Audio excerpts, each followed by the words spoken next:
Okay, in this video we go over two items. We go over a correlation analysis, which is understanding how continuous variables are related. So in this case we've got four variables: salary, culture, sports, and dining. And this is how much these are dollars spent on these three types of entertainment, as well as the salary that this household is bringing home. And I want to be able to look for a correlation between these. And we measure correlation with the Pearson correlation coefficient, which is a number between 0 and 1. When it's close to, between -1 and 1. When the number is close to -1 or close to 1, it's a very good fit. When it's close to 0, it's not a good fit. So we want to be able to initially start by taking a data set and looking for numbers that are either close to -1 or 1. The second thing that we'll do is we'll do a simple linear regression where we're trying to predict a dependent variable as a function of an independent variable. Okay, so let's do the correlation first. The easiest way to do this is under the Data Analysis tab. Under the data, if you see data analysis, if you don't see that over there, then you need to go add it in, just like Solver. File, Options, Add-ins. Select the add-ins, hit go. And just make sure that the analysis tool pack is selected. That's how you do correlations. Okay, once you have that, how we do a correlation is do a data analysis. Go to correlation, grab the data set. I'm not going to grab column A because that's just a descriptor. I'm wanting to know the relationship between columns B through E. So I'm going to grab all of those. And I'm going to go ahead and put the analysis right in this worksheet. Because I grabbed the very first row, which is row 1, that's my header or label data. It's not really data. I tell it that that's true. And then I'm going to go ahead and put the output in this worksheet, so I'm going to put it right there. Okay, and this is, whoops, that's too big. Here's our numbers. So here are the variables, and notice this is called a correlation table. These are they're reproduced here, and on the diagonal you're always going to have a 1 because salary is perfectly correlated with salary.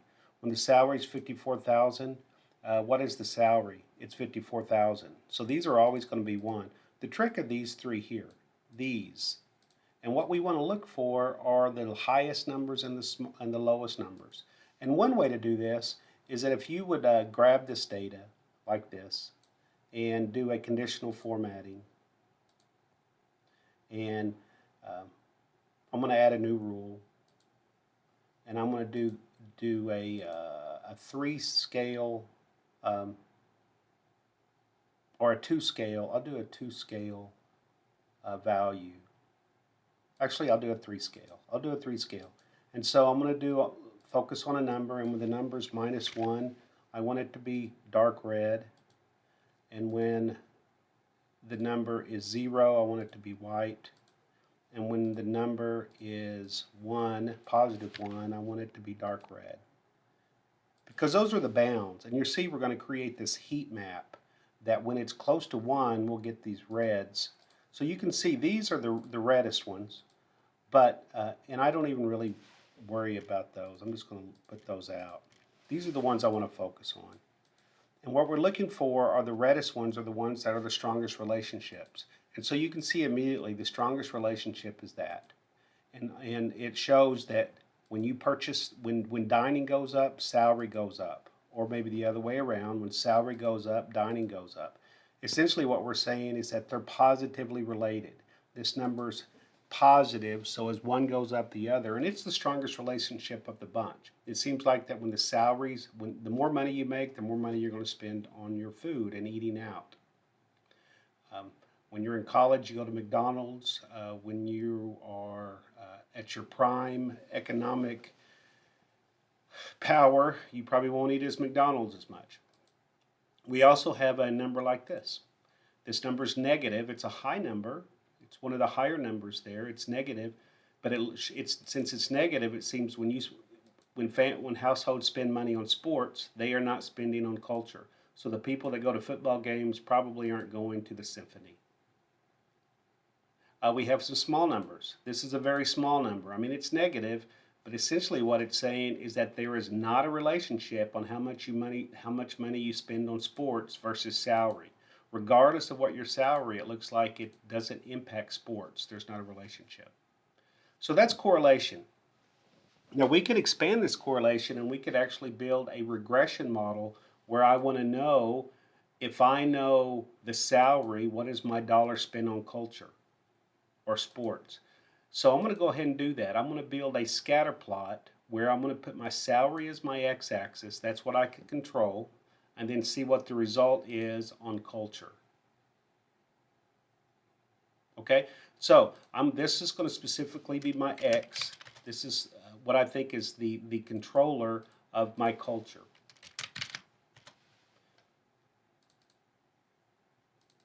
And I'm just going to grab them. And I'm going to go up here and build a scatter plot. Like this.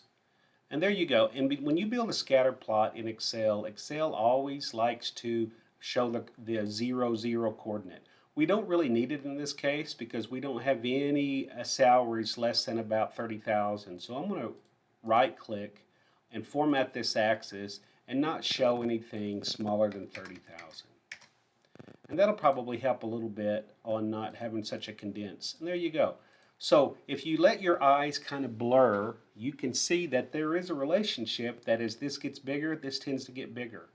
But what I want to do is build a regression equation. And I right click on any of the data points. It doesn't make any difference which. I'll right click on one of them and add a trend line. And when you pop up the trend line, the default is linear. That's all we're going to spend time in class. We're going to do this, and I'm going to show the equation and also get something called r squared. And I'm going to pull it up. So if you can see, this dotted line becomes the regression equation. That's squeezing all of these data to a single line that is the best fit of the dollars, your salary versus culture. And so now we have an equation that shows that if I wanted to predict culture as a function of that, the 284 is my y-intercept. Where this crosses is at 284, which is somewhere over here. And then it looks like the bump for every penny additional in salary, for every dollar additional in salary, I spend about 1.2 pennies, or 0.1% of a dollar on culture. This is what the slope is. So if I had a salary, if salary was, and let's just make up a number, let's say it's $65,000, then what would be my culture in expenses?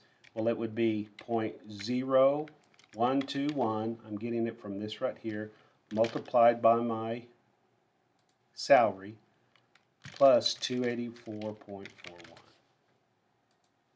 That's it.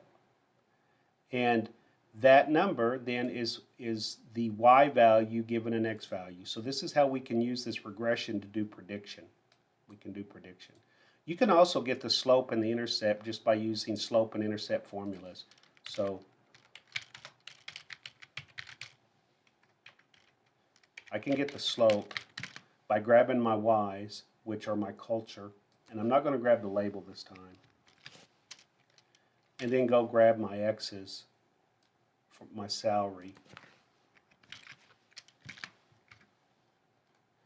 And there's that same number that was up here. It's just, that way I could reference that versus typing in my slope. I could just point to it. And you could do the same thing for the intercept. There's a formula for intercept. I'm not going to do it, but that's what it is. The last thing is that we have r squared. R squared then is the r squared. Here's the r in this case. The r for culture and salary is 0.506. So if I take that number and square it, multiply it by itself, that is that number. So this is the correlation squared. This has more meaning though, because what the definition of this, it's the amount of variability accounted for in my regression model. And you can think of it as a percent. You can certainly think of this as a percent. So of all the reasons why I spend money in culture, 26% of that is based on how much my salary is. There's other reasons that we invest money. It might be it can mean a lot of things, but at least from this standpoint, it's 26% of it is due to our salary. Okay, that's an introduction to correlation and simple linear regression when we only have one x trying to predict one y. Thanks.